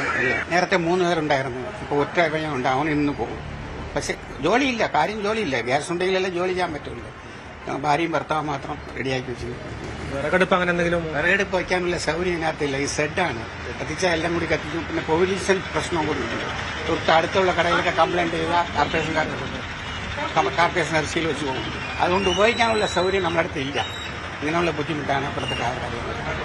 വിറകടുപ്പിലേക്ക് മാറുക എന്ന് പറയുന്നത് പ്രായോഗികമല്ല എല്ലാവർക്കും. കാരണം നഗരപ്രദേശങ്ങളിലടക്കം വിറകടുപ്പിലുള്ള സാഹചര്യം ഉണ്ടാകില്ല. മാത്രമല്ല ഗ്യാസ് കുറ്റികളിൽ ഗ്യാസിൽ ഈ ഒരു പാചകം ചെയ്ത് പരിശീലിച്ചിട്ടുള്ള പുതിയ തലമുറയിലെ പാചകക്കാർക്ക് പെട്ടെന്ന് വിറകടുപ്പിലേക്കും മറ്റും മാറുമ്പോൾ അത് അത്ര എളുപ്പമല്ല. കാരണം ഹോട്ടൽ ഭക്ഷണം എന്ന് പറയുമ്പോൾ രുചികരമായിരിക്കണം, എന്നാൽ മാത്രമേ ആൾക്കാർ വന്ന് ഭക്ഷണം കഴിക്കുകയുള്ളൂ. അതുകൊണ്ട് തന്നെ നമ്മൾ ആ ഒരു പ്രതിസന്ധി മനസ്സിലാക്കിക്കൊണ്ട് ചെറിയ ഐറ്റങ്ങളിലേക്ക് കുറയുമ്പോൾ പോലും ആ ഒരു രുചികരമല്ലാത്ത ഭക്ഷണമാണെന്നുണ്ടെങ്കിൽ അത് വ്യവസായത്തെയും ബാധിക്കും. അതുകൊണ്ട് തന്നെ ഇത് വലിയ രീതിയിലുള്ള പ്രതിസന്ധി സൃഷ്ടിക്കുന്നുണ്ട്. ഒപ്പം തിരുവനന്തപുരം ജില്ലയുടെ മറ്റൊരു പ്രത്യേകത എന്ന് പറയുന്നത് PGs, അതായത് ഈ കോർപ്പറേറ്റ് മേഖലകളിലും പിന്നെ ടെക്നോ പാർക്കിലടക്കമുള്ള ജീവനക്കാർ താമസിക്കുന്നത് പേയിങ് ഗസ്റ്റ് ആയിട്ടാണ്. ഭക്ഷണവും ഒപ്പം താമസവും അടക്കം നൽകിക്കൊണ്ടാണ്. അവിടങ്ങളിലും ഈ ഗ്യാസിന്റെ ലഭ്യതക്കുറവ് വലിയ രീതിയിൽ പ്രതികൂലമായി ബാധിച്ചിട്ടുണ്ട്. ഒപ്പം തന്നെ ഈ ഹോട്ടൽ മേഖലയും കാറ്ററിംഗ് മേഖലയും കഴിഞ്ഞ ദിവസം അടക്കം പ്രതികരണം വന്നായിരുന്നു. ഇഫ്താർ, അതായത് റമദാൻ ആണ് ഇപ്പോൾ, ആ സമയത്ത് ഇഫ്താർ സംഘടിപ്പിക്കും വിവിധ മേഖലകളിൽ. അവിടെ അടക്കം ബുക്ക് ചെയ്തിട്ടുള്ള പല സ്ഥലങ്ങളിലും ഈ ഒരു ഇഫ്താർ നടത്താൻ പറ്റാത്ത സാഹചര്യം. ഒപ്പം തന്നെ കല്യാണ ഓർഡറുകൾ അടക്കം മുടങ്ങിപ്പോകാനുള്ള സാഹചര്യം. നമ്മൾ വിചാരിക്കുന്നതിനപ്പുറത്തേക്കാണ് ഈ ഒരു പ്രതിസന്ധി. കാരണം ഗ്യാസ് എന്ന് പറയുമ്പോൾ ഒരു ചെറിയൊരു കമ്മോഡിറ്റി ആണെങ്കിൽ പോലും അത് സമൂഹത്തിൽ നമ്മുടെ സമ്പദ് വ്യവസ്ഥയിൽ അടക്കം ഉണ്ടാക്കുന്ന പ്രത്യാഘാതം, അതിന് ലഭ്യതക്കുറവുണ്ടാക്കുന്ന പ്രത്യാഘാതം വളരെ വലുതാണ് എന്നത് ഇപ്പോൾ 2-3 ദിവസം കൊണ്ട് തന്നെ നമുക്ക് മനസ്സിലായി തുടങ്ങിയിട്ടുണ്ട്. ഇനി വരും ദിവസങ്ങളിൽ കൂടുതൽ ഈ ഒരു പ്രതിസന്ധി വലുതാകും. മാത്രമല്ല ഹോട്ടലുകൾ അടച്ചിടുന്നതോടുകൂടി വലിയ രീതിയിൽ ഈ ജീവനക്കാരുടെ ലഭ്യതക്കുറവ്, ഒപ്പം ഈ ഒരു മേഖല അടച്ചിടുന്നതോടുകൂടി മറ്റ് മേഖലകളെയും ഇത് പ്രതികൂലമായി ബാധിക്കാൻ തുടങ്ങും. അതോടുകൂടി ഇത് ഇന്ത്യയെ നേരിട്ട് യുദ്ധം തന്നെ ബാധിക്കുന്ന ഒരു സാഹചര്യത്തിലേക്ക് എത്തും. അതിനു മുൻപ് കേന്ദ്ര സർക്കാരിന്റെ അടക്കം ഒരു ഇടപെടലില്ല എങ്കിൽ അത് കൂടുതൽ വലിയ പ്രശ്നങ്ങളിലേക്ക് എത്താൻ സാധ്യതയുണ്ട്. പ്രതിസന്ധി ബാധിക്കാത്ത ഒരു ഹോട്ടലുണ്ട് എറണാകുളത്ത്. പാചകവാതകത്തിന് പകരം ഏറെ നാളായി റോക്കറ്റ് അടുപ്പുകളെയാണ് ഇവർ ആശ്രയിക്കുന്നത്. കുറഞ്ഞ വിറക് മാത്രം ആവശ്യമുള്ള ഈ അടുപ്പിന് ഡിമാൻഡ് കൂടുകയാണ് ഇപ്പോൾ. കടവന്ത്രയിലെ മച്ചില്ലി ഹോട്ടലിൽ നിന്നുള്ള റിപ്പോർട്ട് കാണാം. പാചകവാതക സിലിണ്ടറിന്റെ ക്ഷാമം രൂക്ഷമാകുന്ന സാഹചര്യത്തിൽ പലരും ബദൽ മാർഗം തേടി പോവുകയാണ്. കൊച്ചി നഗരത്തിൽ പല ഹോട്ടലുകളും അടച്ചുപൂട്ടലിന്റെ വക്കലാണ്. ചില തട്ടുകടകളൊക്കെ ഇന്നലെ രാത്രിയോടുകൂടി തന്നെ പൂട്ടുന്ന സാഹചര്യമാണ്. ഞാനിപ്പോൾ നിൽക്കുന്നത് കടവന്ത്രയിലെ ഏറ്റവും ഫേമസ് ആയ ഒരു സീ ഫുഡ് കിട്ടുന്നതിലെ ഒരു കത്തിക്കടവിലെ ഹോട്ടലായിട്ടുള്ള മച്ചിലിയിലാണ്. മച്ചിലിയിലെ രാജീവേട്ടൻ നമ്മളോടൊപ്പം ചേരുന്നുണ്ട്. ഇവിടെ റോക്കറ്റ് അടുപ്പാണുള്ളത്. അത് ഇപ്പോഴല്ല, കുറെ 2 വർഷമായി അല്ലേ റോക്കറ്റ് അടുപ്പ് ഉപയോഗിക്കുന്നുണ്ട്. ഇത് എന്താന്ന് വെച്ചിട്ടുണ്ടെങ്കിൽ ഇപ്പൊ പ്രത്യേകം ഈ വാർത്ത കാണുന്നവർ പ്രത്യേകം ശ്രദ്ധിക്കുക. ആരും ഓടിപ്പോയിട്ട് റോക്കറ്റ് അടുപ്പ് മേടിക്കരുത്. റോക്കറ്റ് അടുപ്പ് തന്നെ പല ടൈപ്പ് ഉണ്ട്. ഞാൻ തമിഴ്നാട്ടിൽ പോയിട്ട് 2 കൊല്ലം മുമ്പ് ഞങ്ങൾ ശരിക്കും സ്റ്റഡി ചെയ്തതാണ്. ഇതിനകത്ത് നമ്മൾ ഉപയോഗിക്കണം 3-4 എണ്ണത്തിനകത്ത് അതിൻ്റെ അകത്ത് ഇതാണ് കാസ്റ്റേൺ വെച്ച് ചെയ്തേക്കണതാണ്. ആരും പോയി മേടിച്ച് മണ്ടത്തരത്തിൽ ചെന്ന് ചാടരുത്. പിന്നെ ഇതിൻ്റെ ബ്ലോവറൊക്കെ ഇമ്പോർട്ടഡ് ബ്ലോവറാണ് യൂസ് ചെയ്തേക്കണം, ചീത്തയായി പോവില്ല പെട്ടെന്ന്. നമുക്കൊന്നും ഒരു കംപ്ലയിൻറ്റും വന്നില്ല. ഇന്നാണ് ആദ്യമായിട്ട് സർവീസിന് ആൾ വന്നേക്കണത്. അപ്പോൾ സർവീസ് കറക്റ്റായിട്ട് ഒരു ഇലക്ട്രീഷ്യൻ്റെ നമുക്ക് ചെയ്യാവുന്ന കാര്യമുള്ളൂ. കറണ്ടാണെന്നുണ്ടെങ്കിൽ മൊബൈലിൻ്റെ കറണ്ട് മതി. അപ്പോൾ ഈ കാസ്റ്റേന്ന് വെച്ചാൽ ഇരുമ്പ് വരെ ഉരുക്കാൻ ശക്തിയുള്ളതാണ്. അപ്പോൾ ഇതിന് മൾട്ടിപ്പിൾ ചൂട് കിട്ടും. സാധാരണ ഗ്യാസ് അടുപ്പ് പോലെയല്ല. സാധാരണ ഗ്യാസ് അടുപ്പിൽ ഇപ്പോൾ 9 മണിക്ക് അരി കിട്ടാൽ 12 മണിയായാലും വേവില്ല. ഇതൊരു 10 മണിക്ക് ഇട്ട് കഴിഞ്ഞാൽ 11 മണിയാകുമ്പോൾ ചോറായി. അത് മാത്രമല്ല ചോറിൻ്റെ ഡെൻസിറ്റി കൂടും പൊലിമ കൂടുമ്പോൾ. ദാറ്റ് മീൻസ് പറയാനാണെങ്കിൽ ഒരു 50 കിലോ അരി വെച്ച് കഴിഞ്ഞപ്പോൾ ഞങ്ങൾ 2 പ്രാവശ്യം തൂക്കി, ഗ്യാസിലും മറ്റേലും തൂക്കിയപ്പോൾ ഇതിൽ ഓൾമോസ്റ്റ് 12.5 കിലോ ചോറ് ഞങ്ങൾക്ക് കൂടുതൽ കിട്ടി. 12.5 കിലോ ചോറെന്ന് വെച്ചിട്ടുണ്ടെങ്കിൽ നല്ല കുറേ ആൾക്കാർ കഴിക്കാനുള്ള ചോറ് എക്സസ് കിട്ടുക. അത് പൊലിമ കൊണ്ട് കിട്ടുന്നതാണ്. പിന്നെ ടേസ്റ്റ് കൂടുതലാണ് ഇതിൽ വെച്ച് കഴിഞ്ഞാൽ. പിന്നെ ഞാൻ മേടിച്ച കമ്പനിയുടെ പേര് തിരുവള്ളൂർ എന്നാണ്. അവൻ്റെ പേര് ഷാരൂഖ് എന്നാണ്. ഞങ്ങളിത് ആദ്യം ഇൻട്രൊഡ്യൂസ് ചെയ്തപ്പോൾ എല്ലാവരും ഞങ്ങളെ കളിയാക്കി തെറി പറഞ്ഞു, ഞങ്ങളെയൊക്കെ വളരെ മോശമായ രീതിയിൽ പറഞ്ഞ്. അപ്പോൾ ഈ ഷാരൂഖിൻ്റെ മേടിച്ചാലാണ് ഗുണം കിട്ടുള്ളൂ എന്ന് ഞാൻ പറയണത്. പോയി മണ്ടത്തരത്തിൽ പോയി ചാടരുത് ഒരിക്കലും. ഒരുപാട് കമ്പനിയുണ്ട് കോയമ്പത്തൂരൊക്കെ. അതൊക്കെ അവർ ഉള്ളിൽ മെറ്റൽ ബേസ്ഡ് സാധനങ്ങളൊക്കെ വെച്ചേക്കണം. പിന്നെ ഇതിന് സിറാമിക് കോട്ടിങ് കൊടുത്തേക്കണേ. നമുക്കിവിടെ തൊട്ട് നോക്കിയാൽ ചൂടുണ്ടാവില്ല. സൈഡിൽ ആൾക്ക് നിന്ന് സുഖമായിട്ട് പണിയാം. കത്തിച്ച് കഴിഞ്ഞാൽ നമുക്കത് അടച്ചിടുകയും ചെയ്യാം. ഈ പുക വലുതായിട്ട് വരില്ല അല്ലേ? സാധാരണ നമ്മൾ ഇപ്പൊ ഈ പൊറോട്ടക്കല്ലിന്റെ പുകയെന്ന് വെച്ച് കഴിഞ്ഞാൽ ശങ്കരെ അത് അടച്ച് കാണിച്ചു കൊടുത്തേ, അത് കാണാം, അടച്ച് നമുക്ക് കാണാൻ പറ്റും. പിന്നെ ഇങ്ങനെ വന്നേ,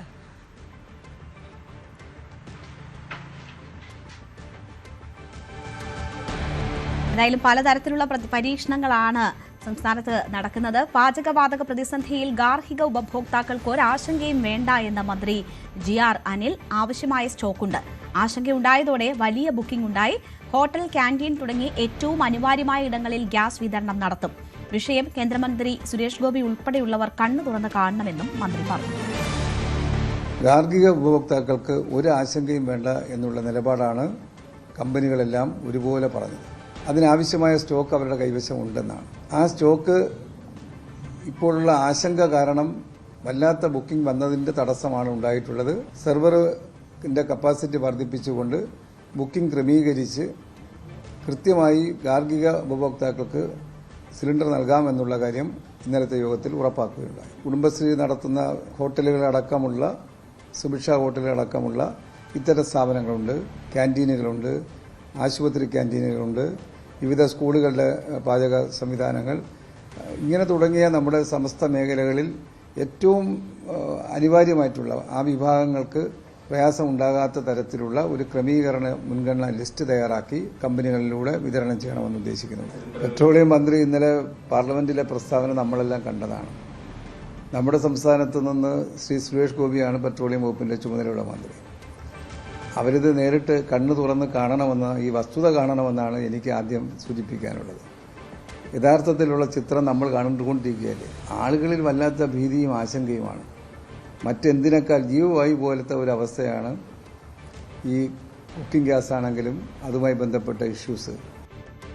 പാചകവാതക പ്രതിസന്ധിയിൽ കേന്ദ്ര സർക്കാരിന്റെ അനാസ്ഥയ്ക്കെതിരെ പ്രതിഷേധ ധർണ സംഘടിപ്പിച്ച് LDF. തിരുവനന്തപുരം GPOയ്ക്ക് മുന്നിൽ നടന്ന ധർണ LDF കൺവീനർ TP രാമകൃഷ്ണൻ ഉദ്ഘാടനം ചെയ്തു. പാചകവാതകം ലഭ്യമാക്കാനുള്ള ഉത്തരവാദിത്തത്തിൽ നിന്ന് കേന്ദ്രം പൂർണ്ണമായും പിറകോട്ട് പോയെന്ന് TP രാമകൃഷ്ണൻ ആരോപിച്ചു. ലോകത്തിലെ എണ്ണ കേന്ദ്രങ്ങളെല്ലാം അധീനതയിൽ കൊണ്ടുവരാൻ അമേരിക്ക ശ്രമിക്കുമ്പോൾ അതിനെ തള്ളിപ്പറയാൻ കേന്ദ്രം തയ്യാറാകുന്നില്ല എന്നും LDF കൺവീനർ കുറ്റപ്പെടുത്തി. ശബരിമല യുവതീ പ്രവേശനത്തിൽ സർക്കാർ നിലപാട് ഇന്ന് തീരുമാനിക്കും. ആചാര സംരക്ഷണത്തിന് അനുകൂലമായ നിലപാടാകും വൈകിട്ട് ചേരുന്ന മന്ത്രിസഭാ യോഗത്തിൽ കൈക്കൊള്ളുക. അതിനു മുൻപ് LDFിലെ ഘടകകക്ഷികളുമായി ആശയവിനിമയം നടത്തും. VV അരുൺ വിവരങ്ങളുമായി ചേരുകയാണ്. അരുൺ, എന്തായാലും തെരഞ്ഞെടുപ്പിന് മുൻപ് തന്നെ നിലപാട് പറയേണ്ടി വരും എന്നത് വ്യക്തമായിരുന്നു. ഇത് ഇന്ന് പരസ്യമാക്കുമോ അതോ കോടതിയെ അറിയിക്കുകയായിരിക്കുമോ ചെയ്യുക? നാളെയാണ് 14-ാം തീയതിക്ക് മുമ്പ് സുപ്രീം കോടതി നിലപാട് അറിയിക്കണമെന്നാണ് കോടതി നിർദ്ദേശം. നാളെ തന്നെ സംസ്ഥാന സർക്കാർ നിലപാട്, നേരത്തെ ദേവസ്വം ബോർഡ് യുവതീ പ്രവേശനത്തെ എതിർത്തുകൊണ്ടുള്ള നിലപാട് സ്വീകരിക്കാൻ തീരുമാനമെടുത്തിരുന്നു. മുൻ നിലപാട് തിരുത്തിക്കൊണ്ടാണ് ദേവസ്വം ബോർഡ് അത്തരമൊരു തീരുമാനത്തിലേക്ക്, വിശ്വാസ സംരക്ഷണ നിലപാടിലേക്ക് പോകുന്നത്. സർക്കാരും സമാനമായ നിലപാടാകും സ്വീകരിക്കുക. CPMന്റെ സംസ്ഥാന സെക്രട്ടേറിയറ്റ് യോഗം ഇന്ന് വിശദമായിട്ട് ഇക്കാര്യം ചർച്ച ചെയ്തു. നിയമവശങ്ങൾ പരിശോധിച്ചുകൊണ്ട് ഇപ്പോൾ പൂർണ്ണമായും ഈ യുവതീ പ്രവേശനം എന്ത് വേണമെന്നൊരു നിലപാട് അറിയിക്കേണ്ട എന്നൊരു വാദവുമുണ്ട്. എങ്കിലും വിശ്വാസ സംരക്ഷണത്തെ അനുകൂലമായ നിലപാട് സ്വീകരിക്കാനാണ് സാധ്യത. അത് ഇന്ന് ഉച്ചയ്ക്ക് ശേഷം ചേർന്ന മന്ത്രിസഭാ യോഗം ആ വിഷയം ചർച്ച ചെയ്തേക്കും. അതിനു മുമ്പ് തന്നെ ഇതൊരു മുന്നണിയുടെ നയപരമായ തീരുമാനം കൂടി വേണ്ടതുണ്ട്. അതുകൊണ്ട് മുന്നണി യോഗം ചേരാൻ സമയമില്ല. ഇനി 15-ാം തീയതിക്ക് ശേഷമേ മുന്നണി യോഗം ചേരുന്നുള്ളൂ. അതുകൊണ്ട് മുന്നണിയിലെ ഘടകകക്ഷി നേതാക്കളുമായി ഫോണിലൂടെ ഇക്കാര്യം ആശയവിനിമയം നടത്താനാണ് CPM ഇപ്പോൾ ആലോചിക്കുന്നത്. അതിനുശേഷം മന്ത്രിസഭാ യോഗത്തിലും ചർച്ചയാകും. നാളെ തന്നെ തീരുമാനം കോടതി അറിയിക്കും. അത് വിശ്വാസത്തെ സംരക്ഷിക്കുന്ന നിലപാടാകും, ആചാരത്തെ സംരക്ഷിക്കുന്ന നിലപാടാകും സർക്കാർ സ്വീകരിക്കാൻ സാധ്യത. ശരി, വി അരുണാണ് വിവരങ്ങൾ നൽകിയത്. നിർബന്ധിത ആർത്തവ അവധി ദേശീയ നയമാക്കണമെന്ന ആവശ്യം തള്ളി സുപ്രീംകോടതി. സ്ത്രീകളുടെ തൊഴിലവസരം കുറയ്ക്കുന്നതാണ് നിർബന്ധിത ആർത്തവ അവധിയെന്നും സ്ത്രീ പുരുഷ വിവേചനത്തിന് വഴിവെക്കുമെന്നും ചൂണ്ടിക്കാട്ടിയാണ് chief justice Surya Kant, justice Joymala Bagchi എന്നിവരുടെ ബെഞ്ചിന്റെ വിധി. നിർബന്ധിത ആർത്തവ അവധി നൽകേണ്ടത് ശമ്പളത്തോടുകൂടിയാണെന്നതിനാൽ സ്ത്രീകളെ ജോലിക്കെടുക്കാൻ തൊഴിൽദാതാക്കൾ മടിക്കും. ഇത് സ്ത്രീകളുടെ കരിയറിനെ പിന്നോട്ടടിക്കും. സ്വമേധയാ അവധി നൽകിയ കേരളത്തെയും കമ്പനികളെയും കോടതി അഭിനന്ദിച്ചു. സ്വമേധയാ അവധി നൽകുന്നത് നല്ല കാര്യമാണെന്നും ആർത്തവ അവധി നിർബന്ധിതമാക്കാനാകില്ല എന്നുമാണ് കോടതിയുടെ നിലപാടെന്ന് വ്യക്തമാക്കിയാണ് വിധി പുറപ്പെടുവിച്ചിരിക്കുന്നത്. പൊതുപ്രവർത്തകനായ ശൈലേന്ദ്ര മണി ത്രിപാഠി നൽകിയ പൊതു താൽപര്യ ഹർജിയിലാണ് കോടതി നിലപാട് വ്യക്തമാക്കിയത്.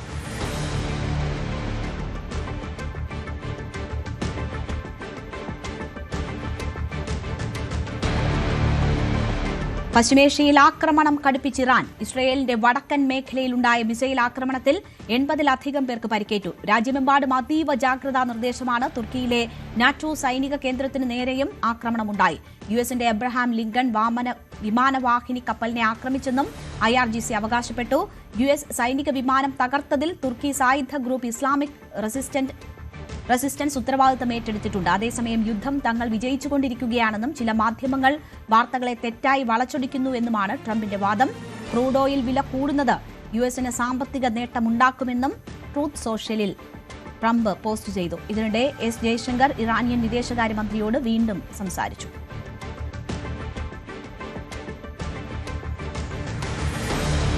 താൽക്കാലിക ജോലി ചെയ്ത ഭിന്നശേഷിക്കാർക്ക് സ്ഥിര നിയമനം നൽകണമെന്നാവശ്യപ്പെട്ട് സെക്രട്ടേറിയറ്റിന് മുന്നിൽ ധർണ നടത്തി ഭിന്നശേഷി സംഘടനകൾ. എംപ്ലോയ്മെന്റ് എക്സ്ചേഞ്ച് വഴി താൽക്കാലിക ജോലി ചെയ്ത് പിന്നീട് പിരിച്ചുവിട്ട ഭിന്നശേഷിക്കാരെ സർക്കാർ സൂപ്പർ ന്യൂമറി തസ്തികകൾ സൃഷ്ടിച്ച് നിയമിക്കണമെന്നാണ് സംഘടനയുടെ പ്രധാന ആവശ്യം. നിയമന കാര്യത്തിൽ നടപടിയെടുക്കുന്നത് വൈകിയാൽ നിരവധി പേരുടെ അവസരം നഷ്ടപ്പെടുമെന്നും സർക്കാർ നയപരമായ തീരുമാനമെടുക്കണമെന്നും സംയുക്ത കൂട്ടായ്മയായ TBSK ആവശ്യപ്പെട്ടു.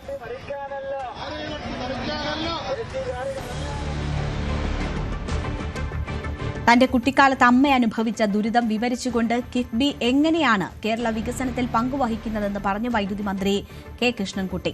പാടത്തെ കുളത്തിൽ നിന്ന് വെള്ളം കോരിക്കൊണ്ടുവരാനാണ് അമ്മ മക്കളെ വളർത്തിയതും വീട്ടുകാര്യങ്ങൾ നോക്കിയിരുന്നതും. കാലക്രമേണ ഇതിൽ നിന്നുണ്ടായ മാറ്റത്തിന് കഴിഞ്ഞ 10 വർഷം കൊണ്ട് വലിയ മാറ്റമാണ് സംഭവിച്ചത്. തന്റെ മണ്ഡലമായ ചിറ്റൂരിൽ കിഫ്ബി വഴി നടപ്പാക്കിയ പദ്ധതികളും മന്ത്രി അക്കമിട്ട് നിരത്തി. കേരളത്തിന്റെ വികസനത്തിൽ ഒരു കാലത്തും ഇല്ലാത്ത വികസനം നടന്നത് കിഫ്ബിയിലെ സഹായം കൊണ്ടാണ്. അല്ലെങ്കിൽ ഈ തരത്തിലുള്ള ഒരു വികസനം നമുക്ക് സ്വപ്നം പോലും കാണാൻ പറ്റില്ല. ആരോഗ്യരംഗം, വിദ്യാഭ്യാസ രംഗം, റോഡുകൾ, വൈദ്യുതി, ഇതെല്ലാത്തിലും കിഫ്ബിയുടെ ഇടപെടൽ വലിയ രീതിയിൽ ഒരു വികസനത്തിൻ്റെ വെളിച്ചം വീശിയിട്ടുണ്ട്. ഇപ്പോൾ വൈദ്യുതി ബോർഡ് തന്നെ 1912 കോടി രൂപയുടെ പ്രവൃത്തികളാണ് കിഫ്ബി ഫണ്ട് ഉപയോഗിച്ച് നടത്തിയത്. പ്രത്യേകിച്ചും പ്രസരണ മേഖലയിൽ ട്രാൻസ്ഗ്രിഡ് പദ്ധതിയുടെ ഭാഗമായി 13 പ്രവൃത്തികളാണ് ഇതിൽ ഉൾപ്പെടുന്നത്. അതിൽ 11 പൂർത്തീകരിച്ചു. ഈ 2 പ്രവൃത്തികൾ അടുത്ത് തന്നെ പൂർത്തിക്കും. അതുകൊണ്ടാണ് നമുക്ക് പവർ കട്ടും ലോഡ് ഷെഡിങ്ങും ഇല്ലാണ്ട് കൊണ്ടുപോകാൻ സാധിച്ചത്. അത് കിഫ്ബിയുടെ സഹായം കൊണ്ടാണല്ലോ സാധിച്ചത്. വലിയ മാറ്റമാണ് കുടിവെള്ളത്തിൻ്റെ ആയിക്കോട്ടെ, എല്ലാ കാര്യങ്ങളിലും വലിയ മാറ്റമാണ് ഇത് ഉണ്ടാക്കിച്ചത്. കിഫ്ബി ഇല്ല എങ്കിൽ നമുക്കൊന്ന് ഇരുന്ന് ആലോചിക്കാനേ പറ്റുള്ളൂ, ഒന്നും ചെയ്യാൻ പറ്റില്ല. ഇതാണ് ഇപ്പം എൻ്റെ മണ്ഡലത്തിൽ തന്നെ എടുത്താൽ ഓരോ മണ്ഡലത്തിലും റോഡെടുത്തു. ചിറ്റൂർ കരിമണ്ണ് കുലുക്കപ്പാറ 22 കോടി, പൂനഗരം കിണാശ്ശേരി 10 കോടി, ചിറ്റൂർ പുഴപ്പാലം വിളയോടി റോഡ് 49.53 കോടി, കമ്പിളിച്ചുങ്കം അണിക്കോട് 22.6 കോടി, പാറ പൊള്ളാച്ചി 224 കോടി, ഹിൽ ഹൈവേ ഗോപാലപുരം നെടുമണി 73 കോടി, സ്കൂൾ കെട്ടിടം GBHS ചിറ്റൂർ 5 കോടി, GBHS ചിറ്റൂർ 3 കോടി, GHS കോഴിപ്പാറ 3 കോടി, GSMHS തത്തമംഗലം 3 കോടി, GHS പട്ടഞ്ചേരി 1 കോടി, GUPS നല്ലേപ്പള്ളി 1 കോടി, UPS തത്തമംഗലം 1 കോടി, UPS തത്തമംഗലം 1 കോടി, GHS നന്ദിയോട് 1 കോടി, GHS വണ്ണാമുട 1 കോടി, UPS കൊഴിഞ്ഞാമ്പാറ 1 കോടി. മറ്റ് പ്രവൃത്തി ഗവൺമെൻറ് കോളേജ് 5.4 കോടി, ഗവൺമെൻറ് കോളേജ് സ്പോർട്സിൻ്റെ കോംപ്ലക്സിന് 5.4 കോടി, ചിറ്റൂർ ഗവൺമെൻറ് കോളേജ് ഇൻഫ്രാസ്ട്രക്ചർ 12.03 കോടി. ശബരിമല യുവതീ പ്രവേശനത്തിൽ സർക്കാർ നിലപാട് ഇന്ന് തീരുമാനിക്കും. ആചാര സംരക്ഷണത്തിന് അനുകൂലമായ നിലപാടാകും വൈകിട്ട് ചേരുന്ന മന്ത്രിസഭാ യോഗത്തിൽ കൈക്കൊള്ളുക. അതിനു മുൻപ് LDFിലെ ഘടകകക്ഷികളുമായി ആശയവിനിമയവും നടത്തും. VV അരുൺ ഈ വാർത്തയുടെ വിശദാംശങ്ങളുമായി വീണ്ടും ചേരുകയാണ്. അരുൺ, നിർണായക തീരുമാനമാണ് ഉണ്ടാകാൻ പോകുന്നത്. ഒരുപക്ഷേ ഈ തെരഞ്ഞെടുപ്പിനെ തന്നെ സ്വാധീനിക്കാൻ ശേഷിയുള്ള ഒരു തീരുമാനവുമാകും. എന്താണ് പ്രതീക്ഷിക്കുന്നത്? കഴിഞ്ഞ കാലത്ത് സ്വീകരിച്ച നിലപാടിൽ നിന്ന് വ്യത്യസ്തമായ നിലപാട് സ്വീകരിക്കുമ്പോൾ അത് എങ്ങനെ വിശദീകരിക്കണം എന്നതുൾപ്പെടെയുള്ള കാര്യങ്ങൾ ചർച്ചയാകുമോ ഇന്നത്തെ യോഗങ്ങളിൽ? തീർച്ചയായിട്ടും ശബരിമല യുവതീ പ്രവേശനത്തിൽ നേരത്തെ സ്വീകരിച്ച നിലപാട് തിരിച്ചടിയായെന്ന് CPM വിലയിരുത്തിയതാണ്. അതുകൊണ്ട് തന്നെ ശേഷം വിശ്വാസ സംരക്ഷണ നിലപാട് മാത്രമേ സ്വീകരിക്കൂ എന്ന് CPM നേതാക്കൾ ആവർത്തിച്ച് വ്യക്തമാക്കിയിട്ടുമുണ്ട്. മുഖ്യമന്ത്രി പിണറായി വിജയൻ പോലും അത്തരമൊരു നിലപാട് നേരത്തെ സ്വീകരിച്ചിരുന്നു. അതുകൊണ്ട് ദേവസ്വം ബോർഡ് കഴിഞ്ഞ ആഴ്ച തീരുമാനവും സമാനമായിരുന്നു. യുവതീ പ്രവേശനമല്ല വിഷയം, ഈ വിശ്വാസം കൂടി സംരക്ഷിക്കുന്ന നിലപാട് സർക്കാർ സ്വീകരിക്കും. കോടതി അത്തരമൊരു നിലപാട് സ്വീകരിച്ചപ്പോൾ അന്ന് അതിനെ അനുകൂലിക്കാതെ മറ്റൊരു വഴി സർക്കാർ മുന്നില്ലായത്. അതുകൊണ്ടാണ് അന്ന് അത്തരം തീരുമാനങ്ങളിലേക്ക് പോയത്. അതിനപ്പുറത്തേക്ക് ആചാര സംരക്ഷണം, വിശ്വാസ സംരക്ഷണ നിലപാട് തന്നെ സർക്കാർ സ്വീകരിക്കും. വിശ്വാസികളുടെ താല്പര്യങ്ങൾ ഉയർത്തിപ്പിടിക്കുമെന്ന് നേരത്തെ CPM വ്യക്തമാക്കിയതാണ്. അതിനോട് ചേർന്ന് നിൽക്കുന്ന ഒരു നിലപാട് തന്നെ സർക്കാർ ഇതുമായി ബന്ധപ്പെട്ട് സ്വീകരിച്ചേക്കും. നാളെയാണ് സുപ്രീം കോടതി വിഷയം നിലപാട് അറിയിക്കേണ്ട അവസാന ദിവസം. നാളെ കോടതിയിൽ സർക്കാർ അഭിഭാഷകർ നിലപാട് അറിയിക്കും. ഇന്ന് CPM സംസ്ഥാന സെക്രട്ടറി അക്കാര്യം ചർച്ച ചെയ്തു. ഇടതുമുന്നണി ഇക്കാര്യത്തിൽ ചർച്ച ചെയ്യാനുള്ള ആലോചനയും ഉണ്ടായിരുന്നു. പക്ഷെ മുന്നണി യോഗം ചേരാൻ സമയമില്ലാത്തതുകൊണ്ട് തന്നെ മുന്നണി നേതാക്കളുമായി ആശയവിനിമയം നടത്താനാണ് തീരുമാനിച്ചിരിക്കുന്നത്. ഇന്ന് തന്നെ അത് ഉണ്ടാകും. അതിനുശേഷം നാളെ നിലപാട് അറിയിക്കും. യുവതീ ഇതിൽ ഘടകകക്ഷികൾക്കെല്ലാം സമാനമായ നിലപാട് തന്നെയാണോ? തീർച്ചയായിട്ടും അതിന് വിരുദ്ധമായ നിലപാടുണ്ടാകാനുള്ള സാധ്യതയില്ല. കാരണം നേരത്തെ ഈ യുവതീ പ്രവേശനത്തിൽ CPM സർക്കാർ അനുകൂലിക്കുമ്പോഴും ഘടകകക്ഷികൾ പലരും അത്ര കടുത്ത നിലപാട് വേണ്ടിയിരുന്നില്ല എന്ന അഭിപ്രായമുള്ളവരാണ്. അതുകൊണ്ട് തന്നെ അവരാരും അതിനെ എതിർക്കുന്ന നിലപാടിലേക്ക് പോകില്ല. പകരം സർക്കാർ തീരുമാനത്തിനൊപ്പം നിൽക്കും. ഈ നാളെ കോടതി യുവതീ പ്രവേശന നിലപാട് വേണമെന്ന് പരിഗണിക്കുന്നില്ല എങ്കിൽ പോലും നേരത്തെ നിശ്ചയിച്ച 10 കാര്യങ്ങളുണ്ട്. അതിലേക്ക് മാത്രമേ ചർച്ചകൾ പോകൂ. എന്നാലും സർക്കാരിന് കൃത്യമായ നിലപാട് അവിടെ ഈ കോടതിയിൽ അറിയിക്കേണ്ടി വരും. തെരഞ്ഞെടുപ്പിന് മുമ്പ് അത്തരമൊരു യുവതീ പ്രവേശനത്തെ അനുകൂലിച്ചുള്ള മുൻ നിലപാടിൽ നിന്ന് സർക്കാർ പിന്നോട്ട് പോയാൽ അത് രാഷ്ട്രീയമായി ഗുണം ചെയ്യുമെന്ന് തന്നെയാണ് സർക്കാരിന്റെ പ്രതീക്ഷ. കാരണം അത്രയധികം തിരിച്ചടി ആ വിഷയം സംസ്ഥാനത്തെ ഇടതുമുന്നണിക്കും സർക്കാരിനും ഉണ്ടാക്കിയതാണ്.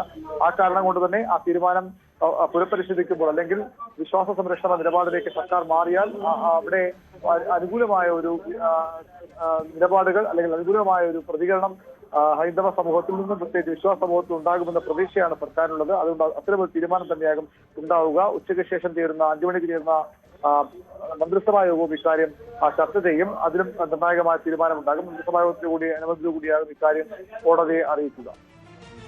VV അരുണാണ് വിവരങ്ങൾ നൽകുന്നത്. യുവതീ പ്രവേശനവുമായി ബന്ധപ്പെട്ടുള്ള വിഷയത്തിൽ ഒരു ടേൺ ഉണ്ടാകുന്നു എന്നത് വ്യക്തമായിരിക്കുന്നു. നേരത്തെ തന്നെ അത്തരം സൂചനകൾ ഉണ്ടായിരുന്നു. യുവതീ പ്രവേശനത്തിൽ സർക്കാർ നിലപാട് ഇന്ന് തീരുമാനിക്കും. ആചാര സംരക്ഷണത്തിന് അനുകൂലമായ നിലപാടാകും സ്വീകരിക്കുക. വൈകിട്ട് ചേരുന്ന മന്ത്രിസഭാ യോഗത്തിൽ ഈ തീരുമാനം കൈക്കൊള്ളും. അതിനു മുൻപ് LDFിലെ ഘടകകക്ഷികളുമായും ആശയവിനിമയം നടത്തിയായിരിക്കും ഒരു തീരുമാനത്തിലേക്ക് എത്തുക. VV അരുണാണ് വാർത്തയുടെ വിശദാംശങ്ങൾ നൽകിയത്. കേരളത്തിലെ പശ്ചാത്തല വികസന രംഗത്തെ വിസ്മയമാണ് കിഫ്ബി എന്ന് പൊതുമരാമത്ത് ടൂറിസം മന്ത്രി അഡ്വക്കേറ്റ് PA മുഹമ്മദ് റിയാസ്. കേരളത്തിന്റെ ഇപ്പോഴത്തെ സ്ഥിതി വെച്ച് 10-30 കൊല്ലം കൊണ്ട് നടപ്പാക്കേണ്ട പദ്ധതി ഇപ്പോൾ തന്നെ നടപ്പാക്കുന്നു എന്നതാണ് കിഫ്ബി യാഥാർത്ഥ്യമാക്കിയ സ്വപ്നം. 50,000 കോടിയുടെ വികസനം ലക്ഷ്യമിട്ടത് ഇന്ന് 1 ലക്ഷം കോടിയുടെ പ്രവർത്തനങ്ങളിലേക്ക് എത്തിയെന്നതിനെ മാജിക് എന്നല്ലാതെ എന്തു വിളിക്കാനാണെന്നും മന്ത്രി പറഞ്ഞു. കിഫ്ബി ഒരു മാജിക്കാണ്. നാട് കാത്തിരുന്ന വികസന മാജിക്. 2016 അധികാരത്തിൽ വന്ന LDF സർക്കാരിൻ്റെ മുന്നിലുള്ള വെല്ലുവിളി കേരളം ദീർഘകാലമായി ആഗ്രഹിച്ച വികസന പദ്ധതികൾ സാധ്യമാക്കുക എന്നുള്ളതായിരുന്നു. ജനങ്ങൾ ആഗ്രഹിക്കുന്ന വികസന ആവശ്യങ്ങൾ നിറവേറ്റാനുള്ള വഴി ഗവൺമെൻറ് കണ്ട മാർഗമാണ് കിഫ്ബി. ഒരു 10-30 കൊല്ലം കാത്തിരുന്ന് കേരളത്തിൻ്റെ ഇപ്പോഴത്തെ സ്ഥിതി വെച്ച് നടപ്പിലാക്കാൻ പറ്റുന്ന പദ്ധതികൾ ഇപ്പോൾ തന്നെ നടപ്പിലാക്കും. പശ്ചാത്തല വികസന മേഖലയിൽ ഒരു മാജിക്, അതാണ് കിഫ്ബി. ഇത് പൊതുവെ ഇന്ന് നാട് ചർച്ച ചെയ്യുന്നു. 50,000 കോടി രൂപയുടെ വികസന പദ്ധതികൾ കിഫ്ബിയിലൂടെ നടപ്പിലാക്കുമെന്നായിരുന്നു ആദ്യം പ്രഖ്യാപിച്ചത്. എന്നാൽ 50,000 കോടി രൂപയിൽ അത് ഒതുങ്ങിയില്ല എന്നുള്ളതാണ് ഒരു യാഥാർത്ഥ്യം. ഇന്ന് 1,00,000 കോടി രൂപയിൽ അത് എത്തി നിൽക്കുകയാണ്.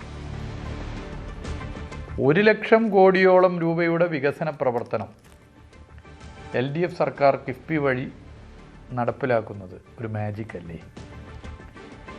1,00,000 കോടി രൂപയുടെ വികസന പ്രവർത്തനം ഒരു 10-30 കൊല്ലം കാത്തിരുന്ന് ലഭ്യമാകേണ്ടതാണ്. ഇത്ര പെട്ടെന്ന് ലഭിക്കുന്നത് അത് കിഫ്ബിയിലൂടെ. 1212 പദ്ധതികൾ കിഫ്ബി വഴി നടപ്പിലാക്കുകയാണ്. പദ്ധതിക്ക് അംഗീകാരം നൽകുക മാത്രമല്ല, അത് നടപ്പിലാക്കുകയും ചെയ്യുന്നുണ്ട്. 38,293 കോടി രൂപ ഇതിനകം കിഫ്ബി ചെലവഴിച്ച് കഴിഞ്ഞിട്ടുണ്ട്. 304 പ്രവൃത്തികൾ പൂർത്തീകരിച്ചു. 909 എണ്ണം തുടരും. പകൽ വാർത്ത പൂർണ്ണമാകുന്നു. നമസ്കാരം.